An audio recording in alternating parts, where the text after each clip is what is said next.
ప్రస్తుతం AI trend నడుస్తోంది. దీన్ని బేస్ చేసుకొని ఎన్నో వైరల్ వీడియోస్, ఎన్నో ఫొటోస్ నిజమే అన్నట్టు నకిలీ వార్తలు కూడా స్ప్రెడ్ చేస్తున్నాయి. దీనికి సంబంధించి ఒక నిజ నిర్ధారణ కమిటీ ఈ వీడియోస్ కానీ ఫొటోస్ కానీ నిజమా కాదా అనే దానిపైన క్లారిటీ ఇచ్చే ప్రయత్నం చేసింది.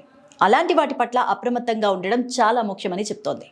అయితే తాజాగా శ్రీకృష్ణుడి విగ్రహానికి సంబంధించిన ఒక నకిలీ వీడియో సోషల్ మీడియాలో చక్కర్లు కొట్టింది. సోషల్ మీడియాలో విపరీతంగా వైరల్ అవుతున్న ఒక్క వీడియోలో స్కూబా డ్రైవర్లు సముద్రం లోపల మునిగి వీడియో తీసినట్టుగా చూపించారు. ఆ వీడియోలో వారు ఒక పెద్ద విగ్రహాన్ని చూపిస్తూ అది హిందూ ధర్మంలోని శ్రీకృష్ణుడి విగ్రహం అని ప్రచారం చేస్తున్నారు. అంతేకాదు, ఇండోనేషియాలోని బాలి ద్వీపం దగ్గర సముద్రంలో శాస్త్రవేత్తల బృందం దీన్ని కనుక్కొందని, ఈ విగ్రహం 5000 సంవత్సరాల కంటే పాతది అంటూ కొందరు యూజర్లు పెద్ద ఎత్తున షేర్ చేయడం మొదలుపెట్టారు. ఇక నిజ నిర్ధారణ అంటే ఫ్యాక్ట్ చెక్ చేయగా ఈ వైరల్ అవుతున్న వాదన పూర్తిగా అబద్ధం అని తేలింది. పరిశోధనలో వైరల్ వీడియో నిజం కాదని, కృత్రిమ మేధస్సు అంటే ఏఐ సాంకేతికతను ఉపయోగించి సృష్టించారని స్పష్టమైంది. ఏఐ ద్వారా రూపొందించిన ఈ వీడియోను యూజర్లు తప్పుదోవ పట్టించే కథనాలతో షేర్ చేయడం మొదలుపెట్టారు.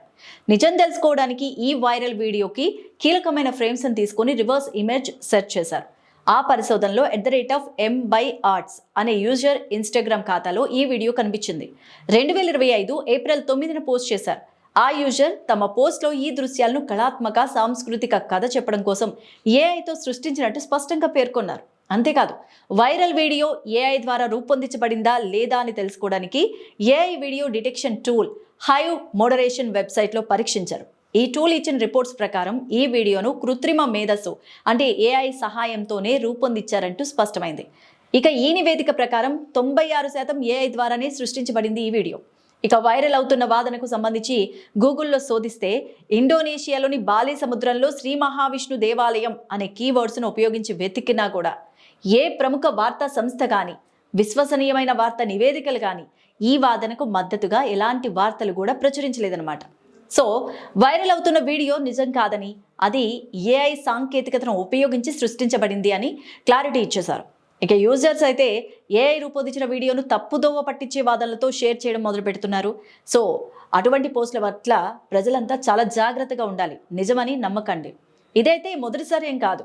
సముద్రం లోపల హిందూ దేవాలయం అని కృత్రిమ మేధస్సుతో సృష్టించిన ఎన్నో వీడియోస్ వైరల్ కావడం, గతంలో కూడా రామసేతు అని నీటి అడుగున ఉన్న వీడియో ఒకటి బాగా వైరల్ అయింది. ఆ సమయంలో కూడా ఫ్యాక్ట్ చెక్ నిర్వహించి అది నకిలీదని స్పష్టం చేశారు తర్వాత.